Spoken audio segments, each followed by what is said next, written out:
اور ہم نے تم کو 7 آیتیں جو نماز میں دہرا کر پڑھی جاتی ہیں یعنی سورہ الحمد اور عظمت والا کلام عطا فرمایا ہے۔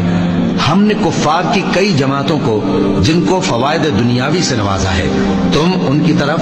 رغبت سے آنکھ اٹھا کر نہ دیکھنا اور نہ ان کے حال پر رنج و غم کرنا اور مومنوں کے ساتھ تواضع سے پیش آنا۔ توبہ کرنے والے، عبادت کرنے والے، حمد کرنے والے، روزہ رکھنے والے، رکوع کرنے والے، سجدہ کرنے والے، نیک کاموں کا امر کرنے والے اور بری باتوں سے منع کرنے والے، اللہ کی حدوں کی حفاظت کرنے والے،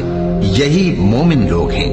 اور اے پیغمبر، مومنوں کو بہشت کی خوشخبری سنا دو۔ اور جو لوگ سونا اور چاندی جمع کرتے ہیں اور اس کو اللہ کے راستے میں خرچ نہیں کرتے، ان کو اس دن کے عذاب علیم کی خبر سنا دو، جس دن وہ مال دوزخ کی آگ میں خوب گرم کیا جائے گا، پھر اس سے ان بخیلوں کی پیشانیاں اور پہلو اور پیٹھیں داغی جائیں گی، اور کہا جائے گا کہ یہ وہی ہے جو تم نے اپنے لیے جمع کیا تھا، سو جو تم جمع کرتے تھے اب اس کا مزہ چکھو۔